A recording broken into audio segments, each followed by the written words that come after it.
Tonight's reading from the second book of Kings walks into a city that lost nearly everything. And Bishop Sheen meets us there with a word about joy that does not depend on what we can still see.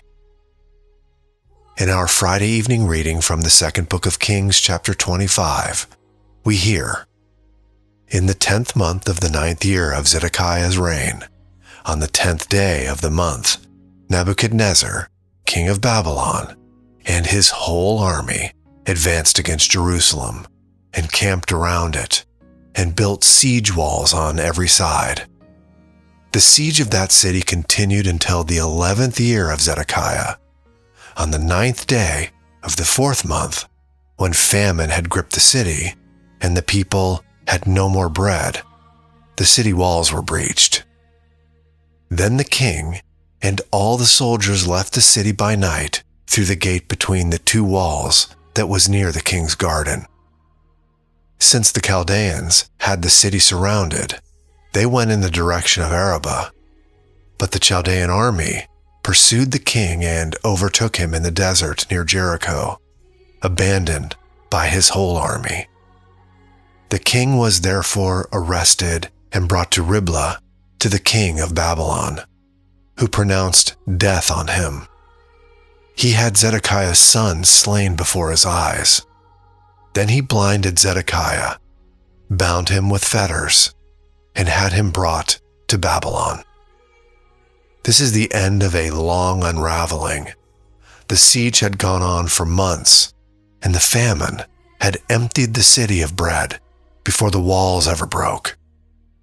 When they finally broke, the king ran the way we all run from the thing we cannot stop, and he did not get far. The last thing Zedekiah ever saw was the worst thing a father could see. And then they took even his sight from him. We recognize in our smaller ways what it is to watch something we love come apart and to be unable to hold it up. The mortgage we cannot get ahead of, the diagnosis we dreaded, the adult child who will not come home to the church.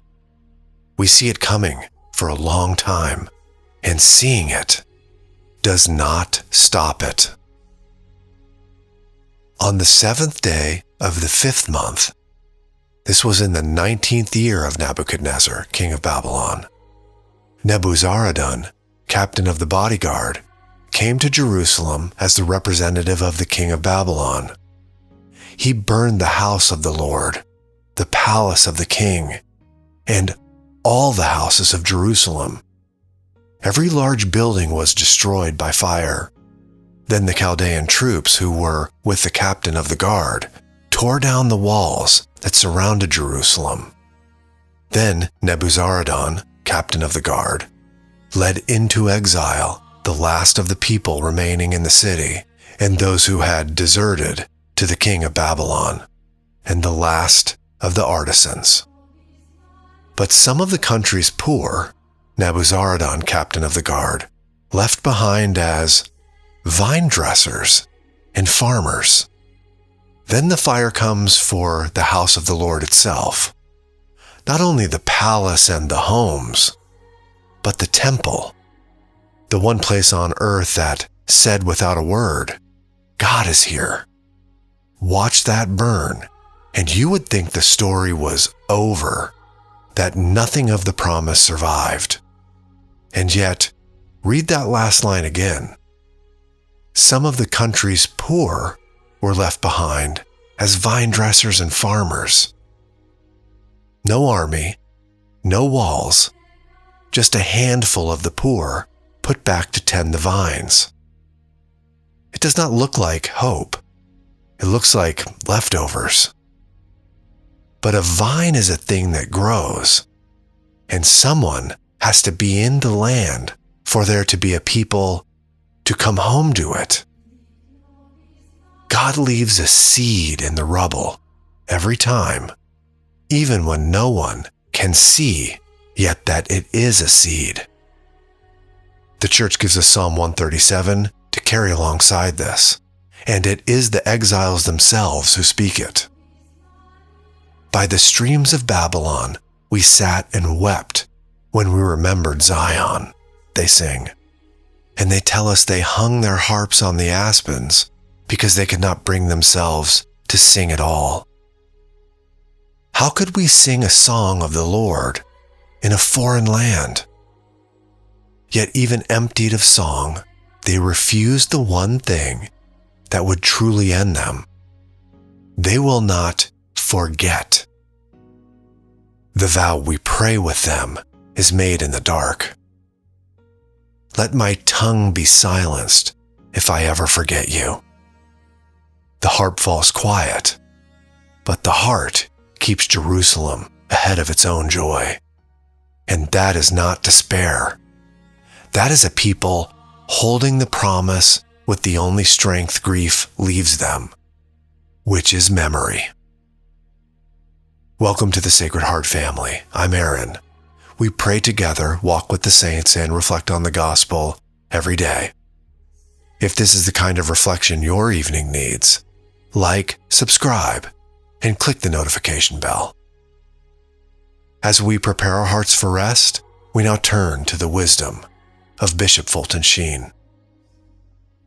Joy is the delightful experience of the feelings of pleasure at a good gained and actually enjoyed, or the prospect of good, which one has a reasonable hope of obtaining. There are two kinds of joy hiding in that sentence, and we usually only count the first, the good gained and actually enjoyed, the meal on the table, the people home safe, the thing we prayed for finally in our hands. That joy is real, and we should never apologize for it. But Sheen does not stop there, and that is the mercy of it. He says joy also lives in the prospect of good, which one has a reasonable hope of obtaining. The exiles had lost the first kind entirely. What they carried into Babylon was the second. Not a feeling, but a reasonable hope grounded in a promise God had made and would keep. We stand on the far side of an empty tomb, so our hope is more reasonable still. The temple burned, but the house of the Lord was raised again, and the Lord himself was struck down, and on the third day, the stone rolled away. So we can hold a quiet joy tonight, even if today gained us nothing we can point to. But the good we are waiting for is sure, and the one who promised it does not forget us. So we set the week down here, whatever it gained or cost.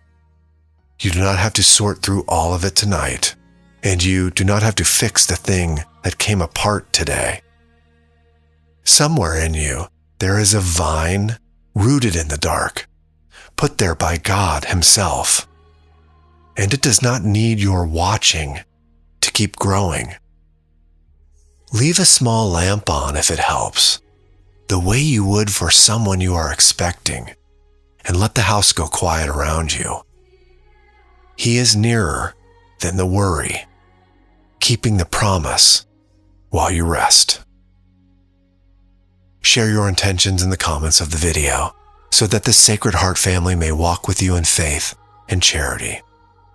Tonight's Catholic evening prayers are waiting for you at sacredheartpreciousblood.com. Click the link in the pinned comment now, and I'll see you there. God bless.